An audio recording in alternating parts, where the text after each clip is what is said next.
बिस्मिल्लाहिर्रहमानिर्रहीम। अस्सलाम वालेकुम नाज़रीन, आप यूट्यूब चैनल देख रहे हैं। मैं इमरान खान हूँ। गुजरांवाला से जो मोमेंटम एकदम उठा है पाकिस्तान तहरीक इंसाफ के लॉन्ग मार्च का, वो गक्खर मंडी तक तो इंसानों के सर ही सर नज़र आ रहे थे। और ये एक ऐसा मोमेंटम है जिसको रावलपिंडी तक इमरान खान साहब ले जाना चाहते हैं। जितना वो लॉन्ग मार्च को स्लो करते हैं उतने ज़्यादा लोग लॉन्ग मार्च में शामिल हो जाते हैं। ये एक अजीब बात है, क्योंकि पॉलिटिकल एक्टिविटी जितनी लंबी होती चली जाती है, लोग अपने आप को उससे डिसएंगेज करते जाते हैं, अपने आप को उससे अलग करते जाते हैं। लेकिन इस मर्तबा ऐसा लगता है कि पाकिस्तान के लोगों ने फैसला किया है कि वो फैसला अपने हाथ में रखेंगे। वो बैरूनी ताकतों को फैसला नहीं करने देंगे। वो बंद कमरों के अंदर चंद लोगों को उनके मफाद की खातिर फैसला नहीं करने देंगे। पाकिस्तानियों ने फैसला अपने हाथ में लेने का फैसला किया। फ़र्ज़ करें एक दुकानदार है, उसके पास क्या है पाकिस्तान में फैसला करने के लिए? एक वोट या एहतजाज करने का हक।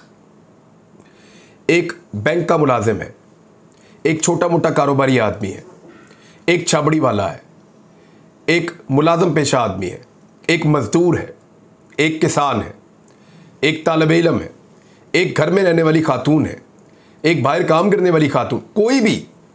ये सब आम लोग हैं, पाकिस्तान की मिडिल क्लास। मुझे इन पे बहुत फ़ख्र है, क्योंकि पाकिस्तान की मिडिल क्लास ही है जो पाकिस्तान को चलाती है। ये पाकिस्तान के शानदार लोग हैं, पाकिस्तान के ज़बरदस्त लोग हैं। इनकी आंखों में चमक है। ये कल को लेकर बहुत पुरुमीद हैं। ये नाउम्मीद नहीं होते। बुरे से बुरे हालात के अंदर भी ये पाकिस्तान का अच्छा सोचते हैं। ये हमेशा पाकिस्तान के परचम को ऊंचा देखना चाहते हैं।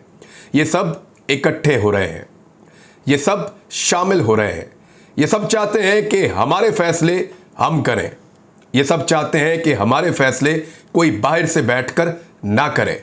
हमारे फैसले चार दीवारी के अंदर या बंद कमरों के अंदर साजिशों के तहत ना हो।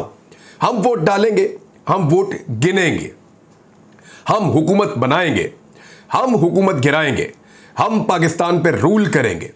ये इन लोगों की सोच है और ये सोच बढ़ती चली जा रही है। उसकी वजह से आप देखें लॉन्ग मार्च का मोमेंटम नहीं टूट रहा। लोग बहुत बड़ी तादाद में इकट्ठे होते चले जा रहे हैं और लॉन्ग मार्च को स्लो करते जा रहे हैं, स्लो करते जा रहे हैं इमरान खान साहब। उसका रीज़न जो टेक्निकल है वो मैं आपको भी बता देता हूं ताकि आपको पता चल जाए। गक्खर मंडी के पास जाकर रुका है। मैं लाहौर से निकलूँ ना तो 1 घंटे में गक्खर मंडी पहुंच जाता हूं मैक्सिमम।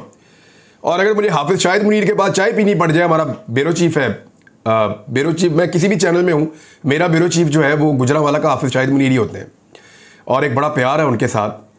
तो अगर उनके पास चाय पीने रुकूं तो फिर भी 1 घंटे में ही, मैं लगभग 1 घंटे सवा घंटे में गक्खर मंडी हम पहुंच जाते हैं। बहुत करीब है लाहौर से। लेकिन इतने दिन गुजर गए हैं, 1 हफ्ता होने वाला है गक्खर मंडी तक पहुंचा ये लॉन्ग मार्च, और किसी भी जगह पे इसका मोमेंटम नहीं टूटा। और हर लॉन्ग मार्च के एक अगले पड़ाव के अंदर नए लोग शामिल हो जाते हैं।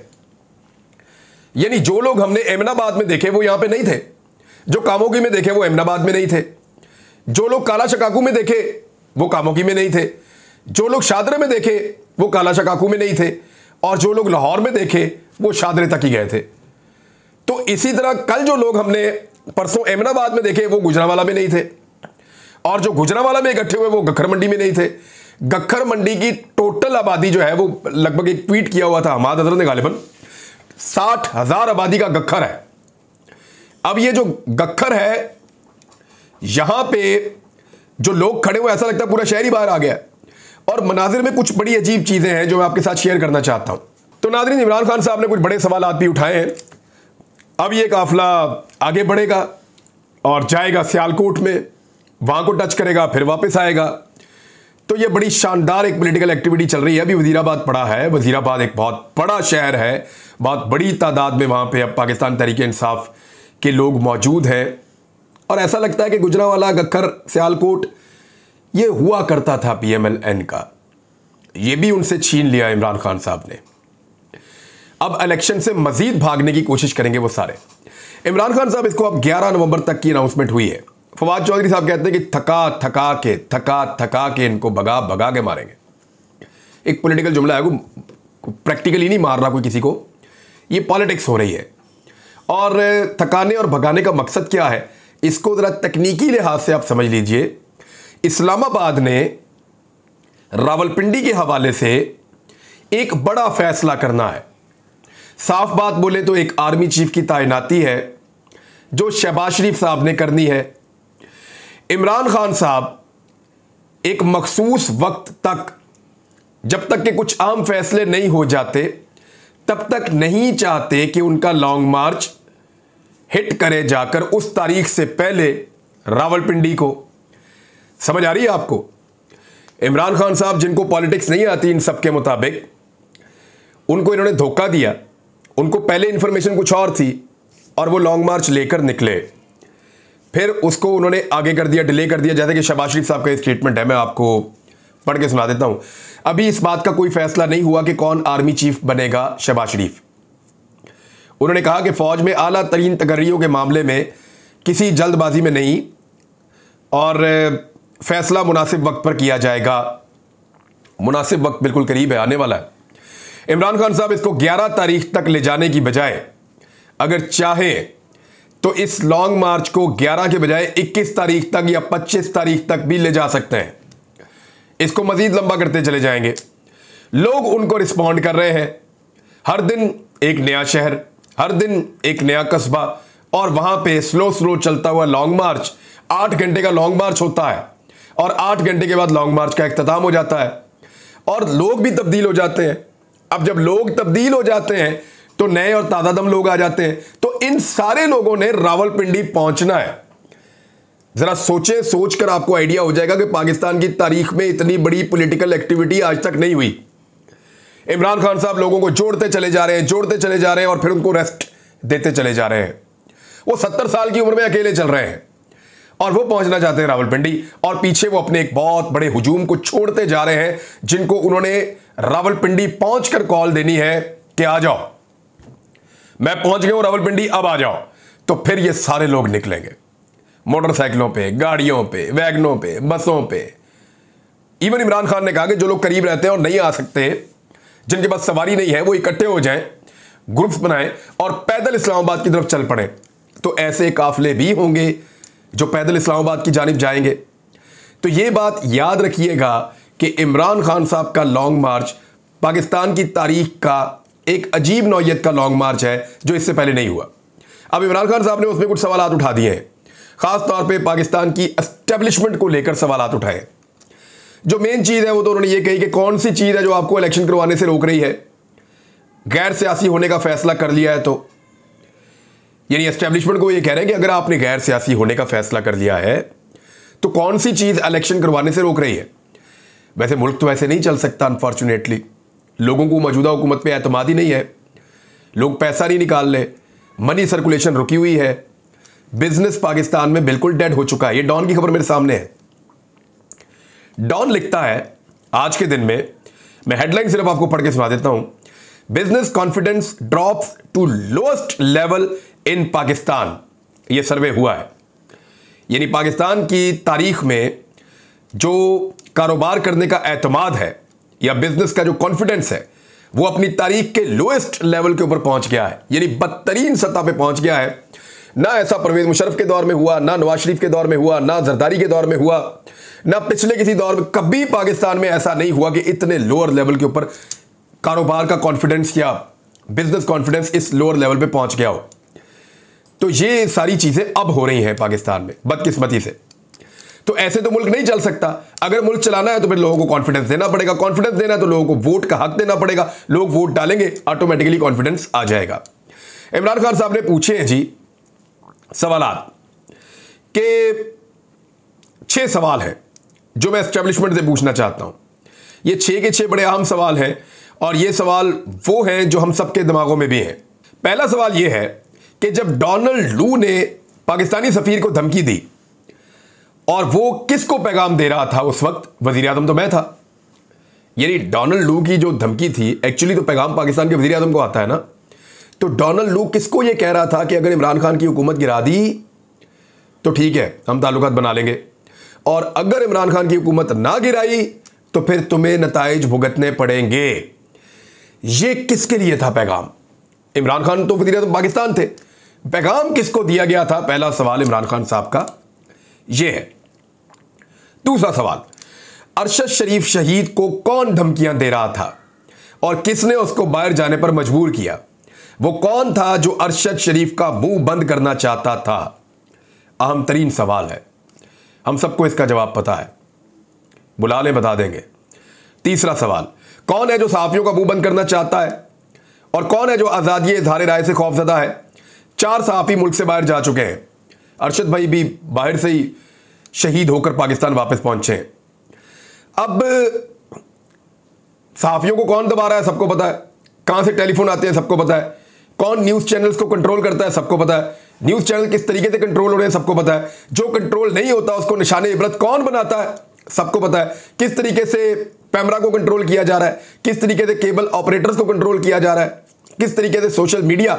सिर्फ एक चीज रह गई है ना, तो ये भी आप सुन लें, अभी खबर आ गई है, FIA को एक बार फिर सोशल मीडिया पर कार्रवाई का इख्तियार देने का फैसला कर लिया गया है। 7 साल तक अंदर डाल दिया जाएगा जो बंदा या जिसकी बात पसंद नहीं होगी अब। और ताज़ीरात पाकिस्तान की दफा 505 FIA एक्ट में शामिल कर दी गई है। ये मैंने आपको थोड़े दिन पहले भी बताया था कि जो बगावत पर उकसाने का मुकदमा होता है वो पाकिस्तान पीनल कोड में होता है, उसकी FIR पुलिस देती है। वो FIR कभी भी FIA नहीं देती, लेकिन वो इख्तियार चुप करके FIA को दे दिया गया है।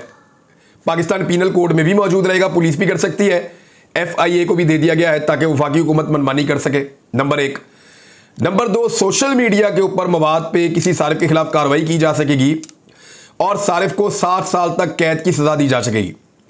अब जरा गौर करें, थोड़ा अरसा पहले जब इमरान खान साहब के दौरे हुकूमत में एक कानून बन रहा था तो पाकिस्तान के सारे मीडिया ने यह कहा कि नहीं, ये कानून गलत है, ये फाशिस्ट है, ये नहीं होना चाहिए। हम सब ने आवाज भी उठाई थी और आवाज उठाकर यह कहा था कि जो सिविल लॉज हैं वहां पे लेकर जाए ना, जो पूरी दुनिया का सिस्टम है उसके मुताबिक पाकिस्तान बनाए, कि आप सिविल कोर्ट में ले जाए, जाके आप हर्जाने का दावा करें, जुर्माने का दावा करें, उन लोगों के खिलाफ कानूनी कार्रवाई का तकाजा करें। तो जो तरीका पूरी दुनिया में राइज है वही तरीका पाकिस्तान में लगाया जाए। ये क्या है कि आप इदारों को इस्तेमाल करते हुए किसी भी बंदे को उठाएं, 7 साल उसको अंदर कर दो, 4 साल उसको अंदर कर दो। तो ये इस तरीके से जुल्म और जबर की एक नई दास्तान लिखने की तैयारी की जा रही है। सोशल मीडिया को कौन दबाना चाहता है हम सब अच्छी तरह जानते हैं, और हुकूमत उसके अंदर मावनत फराम कर रही है। वही हुकूमत है जो सहाफियों को इस्तेमाल करते हुए, यानी एक माफिया की तरह ऑपरेट करते हैं ना, इन्होंने सहाफियों को इस्तेमाल करते हुए तहरीक इंसाफ के दौरे हुकूमत में इसी तरह का जब कानून बन रहा था, या इससे तो बहुत वो बेहतर था, ये तो बहुत ही फाशिस्ट है। जब वो कानून बन रहा था तो इन्होंने सड़कों के ऊपर कैंप लगा दिए थे और सहाफी वहां पे आकर बैठ गए थे। अब कौन एहतजाज कर रहा है? किसी की आवाज आपने सुनी? सारे भिखारी दानिश्वर गायब। इसके ऊपर भी आवाज उठाएंगे, इंशाल्लाह उठाते रहेंगे। चौथा सवाल जो इमरान खान साहब ने पूछा, उन्होंने कहा वो कौन है जिन्होंने आदम सवाती को नंगा करके तशद्दुद किया, और वो कौन है जो ऑर्डर दे रहा था? शहबाज गिल को भी नंगा करके तशद्दुद किया गया। पुलिस कह रही है वो मुलविस नहीं है, तो फिर कौन ऑर्डर दे रहा था? नामालूम नंबरों से धमकियां देने वाले कौन लोग हैं? तहरीक इंसाफ से दूर रहने की धमकियां देने वाले कौन लोग हैं? वो कौन है जिन्होंने चोरों डाकुओं को हम पर मुसल्लत किया हुआ है? क्या कायदे आज़म रहमतुल्लाह अलैह, अल्लामा इकबाल रहमतुल्लाह अलैह ने इसलिए जद्दोजहद की थी कि 18 कत्ल करने वाले को वज़ीर दाखिला बना दिया जाए? क्या पाकिस्तान इसलिए बना था कि पाकिस्तान के भगोड़ा मफरूर मुजरिम लंदन में बैठकर ऑर्डर कर रहा है? कौन आर्मी चीफ बनेगा? इमरान खान साहब ने यह सवाल पूछने के बाद फिर एक और सवाल पूछा, और यह आखिरी सवाल है इमरान खान साहब का, छठा। उन्होंने कहा कि अगर आपने न्यूट्रल और गैर सियासी होने का फैसला कर लिया है तो क्या चीज आपको साफ और शफाफ इलेक्शन करवाने में रोक रही है? जब मैं रावलपिंडी पहुंचूंगा तो सबको कॉल दूंगा, आप सबने इस्लामाबाद पहुंचना है, जो भी सवारी मिले पहुंचना है। अगर कोई सवारी नहीं मिलती है तो फिर पैदल आपने इस्लामाबाद पहुंचना है, लेकिन इस्लामाबाद आपने जरूर आना है। ये इमरान खान साहब ने पैगाम दिया अपने लोगों को। 6 सवालात उन्होंने उठाए और 6 के 6 सवालात पाकिस्तान की एस्टेब्लिशमेंट से पूछे। ये वो 6 सवालात हैं जिनके जवाब मौजूद नहीं है। और भी बहुत सारे सवालात हैं, बहुत सारे सवालात हमारे दिमाग में हैं जो हम बार बार पूछते हैं कि कल आप ये चोर थे, डाकू थे, लुटेरे थे, इन्होंने मनी लॉन्ड्रिंग की हुई थी, ये मुल्क के दुश्मन डिक्लेयर किए गए थे, इनके इंडियंस के साथ कारोबार है। यानी अभी भी एक प्लांट जो है वो आधा आ गया है मरियम नवाज के दामाद का, आधा पड़ा हुआ है इंडिया के अंदर, वो भी मंगवाना है। ये हर चीज़ को अपने कारोबार के लिए इस्तेमाल करते हैं। तो जो मुल्क को अपनी प्राइवेट प्रॉपर्टी समझते हैं और हुकूमत को एक बिजनेस समझते हैं, उन लोगों को इक्तदार में क्यों आने दिया गया? ये सवाल तो हम बार बार पूछते हैं। और आने नहीं दिया गया, बल्कि उनको इक्तदार में लाने का रास्ता बनाया गया और रजीम चेंज ऑपरेशन हुआ है पाकिस्तान में। ये एक रियलिटी है, इस हकीकत से हम भाग नहीं सकते। तो नाज़रीन, अब तक के लिए इतना ही। अगली वीलॉग में कुछ इंपॉर्टेंट चीजें बताऊंगा। अरशद भाई के शहादत के हवाले से कोई एक लायामल भी इंशाल्लाह बन रहा है।